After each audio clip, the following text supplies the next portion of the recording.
Good evening, student. Today I will discuss about arithmetic progression and sum of arithmetic progression. तो arithmetic progression के विषय में मैं बताऊंगा कि अर्थमेटिक प्रोग्रेशन को कैसे सॉल्व करते हैं, और ये जो है 10th क्लास का टॉपिक है, या इसमें से कम 5, 6 या 10 नंबर का क्वेश्चन पूछा जाता है। तो मैं बहुत ही बेसिक से एग्जांपल लिया हूँ और बेसिक से आप लोगों को बताने की कोशिश किया हूँ। तो आप लोग इसको अच्छे से देख लीजिए तो आप लोगों को समझ में आ जाएगा। और नेक्स्ट मैं बताऊंगा कि इसका जो फार्मूला आता है, ये फार्मूला आया कैसे है और ये इसको किस तरह से हम लोग जनरेट करते हैं।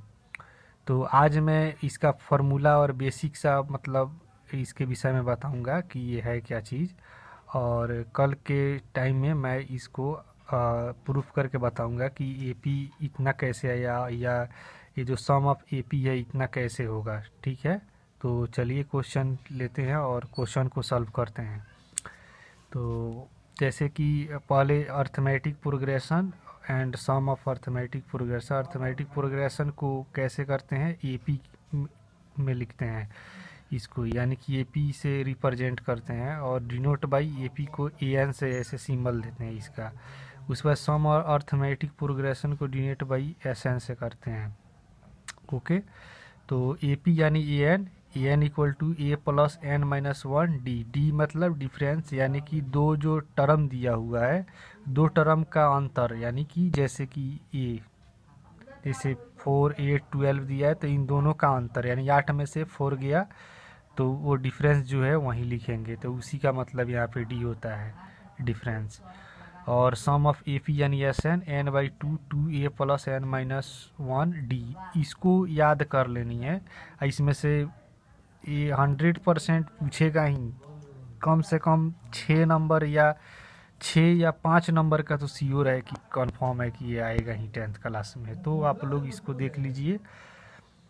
और जैसे कि एग्जांपल लेते हैं, तो जैसे मैंने लिया कितना, जैसे 4, 8, 12 और अप टू 10 टर्म्स तक लिए हैं। तो find the AP and sum of AP. तो सॉल्यूशन लिखने के लिए लिख दिया मैंने ए कितना, ए यानी ए मीन्स ये होगा पहली जो टर्म है ये तो पहली टर्म को ए मानेंगे, और उसके बाद इसका डी निकालेंगे। डी यानी कि जो जो टर्म दिया हुआ है डी, सेकेंड टर्म, तो सेकेंड टर्म में से फर्स्ट टर्म को जब भी घटाएंगे तो वो डी निकलता है। जैसे कि डी इसका बीच का निकालना है तो 8, जैसे 12 में से 8 घटाएंगे तो 4 आएगा। यानी कि कहने का मतलब ये है कि डी जब भी रहेगा ना उस किसी भी टर्म में, जैसे जैसे जैसे मान लो ये पहला है तो पहला में से दूसरा घटाएंगे तो कितना 4 आएगा, माने दूसरा में से पहला घटाएंगे तो 4 आना चाहिए। तो उसी तरह से यहाँ पे जो ये तीसरा टर्म दिया है तो तीसरा टर्म में से सेकेंड टर्म को घटाएंगे तो 4 आना चाहिए। अगर ऐसा नहीं आएगा तो ये गलत हो जाएगा। जैसे 8 में से 4 को घटाएंगे तो कितना आ रहा है, 8 माइनस 4, तो कितना आ रहा है 4। अब वहीं जैसे 12 माइनस 8 कर रहे हैं तो कितना आ रहा है 4, यानी कि डिफरेंस हमेशा सेम आना चाहिए। अगर ऐसा नहीं आएगा तो वो ए पी अर्थमेटिक प्रोग्रेशन या जो प्रोग्रेशन का जो टॉपिक होता है ये बिल्कुल गलत हो जाएगा। ओके, तो ये अर्थमेटिक का फिर मीनिंग कुछ नहीं है। इसीलिए जब भी डिफरेंस होगा तो दो टर्म के बीच का हमेशा सेम आना चाहिए। तो ए पी मैंने के लिए एन वैल्यू 10 टर्म्स तक करना है तो एन, और ए पी एन यानी कि ए, तो ये 4 है, एन माइनस 10, 100 माइनस इतना करिए कितना आ गया। तो करने के बाद मल्टीप्लाई अब कर लो। हम यहाँ पे करेंगे तो यहाँ पे ब्रैकेट में के पास क्या मल्टीप्लाई गुना छुपा हुआ है, तो मल्टीप्लाई कर दिया। उसके बाद बोधमास रूल के हिसाब अप्लाई करेंगे। मैंने बताया था कि बोधमास रूल बहुत इंपॉर्टेंट है, तो यहाँ पे बोधमास रूल ही चलेगा। तो पहले गुना का काम करेंगे, नहीं कि जोड़ कर लेंगे। पहले गुना बनाएंगे, उसके बाद मैंने गुना को सॉल्व कर लिया, और करने के बाद मैंने इसको डायरेक्ट जोड़ के यहाँ पे 400 आएगा। यहाँ पे आप लोग कर लीजिएगा जो भी होगा।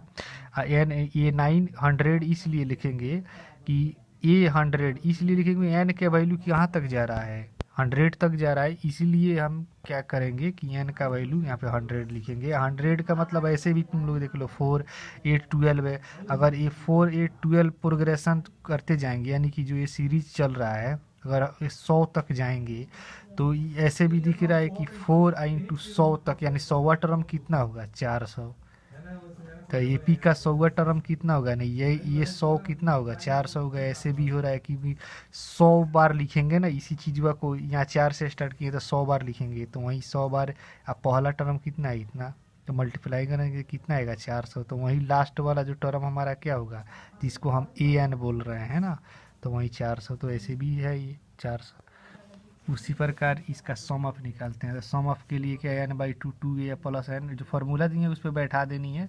अब बाकी वहीं जो बोधमास रूल मैंने बता रखा है उसके हिसाब से कर देनी है। तो मैंने यहाँ 99 आ गया 100 रखने के बाद, बाकी मैंने कर दिया। तो इसको मल्टीप्लाई यहाँ पे काट देंगे तो 50 आएगा। बाकी फिर दूसरा एग्जांपल देखते हैं, जैसे 2.1, इसमें -2 लिख लेंगे, 2.1 -4। लेकिन डी हमेशा दो टर्म जो है, जैसे फर्स्ट सेकेंड में से फर्स्ट को घटाएंगे तो कितना आना चाहिए डी 2.1, उसी तरह से थर्ड में से सेकेंड को घटाएंगे तो 2.1 आना चाहिए। अगर डी सेम नहीं आ रहा है तो समझ जाओ कि ये मेरा प्रोग्रेशन ही गलत है।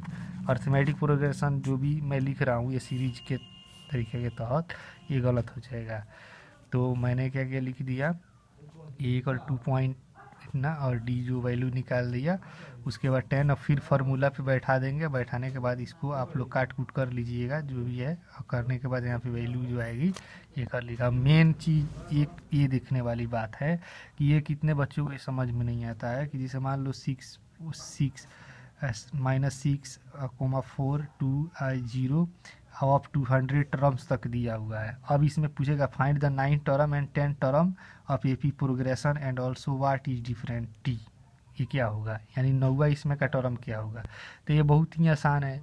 जैसे 9 टर्म का मतलब कि इक्वल टू 9a, यानी कि ए 9 लिखेंगे, यानी कि हम कितना 9वां जो टर्म लिखेंगे। जैसे यहाँ पे मैंने क्या लिखा 100 टर्म लिख रहे हैं यहाँ पे जैसे 100 टर्म लिख रहे हैं तो इसलिए यहाँ पे 100 लिखेंगे। अब 9 टर्म आ रहा है तो ए 9 लिखेंगे। तो ए 9 मीन्स एन इक्वल टू कितना हो गया 9, और ए इक्वल टू यहाँ पे है ले -6, और डी तो सेकेंड में से पहला को घटाएंगे तो कितना आएगा -2। अब ए 9 इक्वल टू तो -6 जो फार्मूला है, तो ए के जगह पर ये जो फार्मूला ये वाला है ए प्लस एन -1 एंड डी। तो मैंने क्या किया, ए के जगह पर ए वाले को लिख दिया। उसके बाद एन के वैल्यू कितना है 9, तो 9 रख दिया -1, और डी कितना आया है 2, तो काट दिए तो कितना आ गया सब यहाँ पे जो फार्मूला पे 9, तो ये 8 हो जाएगा -6 आ जाएगा 8 इंटू 2, तो कितना हो गया 16 हो जाएगा। 16 में से 6 जाएगा, -6 कर देंगे तो 10 आंसर हो जाएगा। बस अब आप लोग ये 10th जो टर्म है इसको कैसे निकालते हैं तो ये आप लोग कीजिएगा। 10th मतलब ए 10। अब यानी कि एन के वैल्यू कितना आ गया यहाँ पे 10, और ए के वैल्यू यहाँ से लिख लेंगे -6। और उसके बाद क्या करेंगे डी अब यहाँ से निकाल लेंगे। तो डी आया कितना है, डी बराबर बना है तो कितना आया हुआ है 2।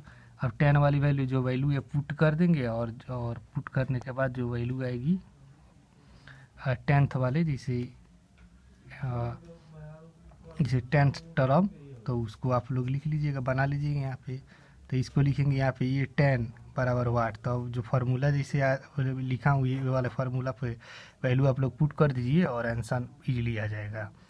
तो अगर अच्छा लग रहा है तो आप लोग इसको लाइक कीजिए और सब्सक्राइब कीजिए, ताकि जो भी चैनल पे वीडियो अपलोड मैं करूँगा तो आप लोगों को पहले पहुँच जाएगा। बाकी के लिए वीडियो देखने के लिए थैंक यू, और टाटा टेक केयर। ये बहुत ज़रूरी चीज़ है, आप लोग सावधान रहे, और इधर उधर उल्टा सीधा कोई काम करने से, टाइम वेस्ट करने से कोई फ़ायदा है नहीं। अगर आप लोग बोर्ड के प्रिपरेशन कर रहे हैं तो ओके ओके।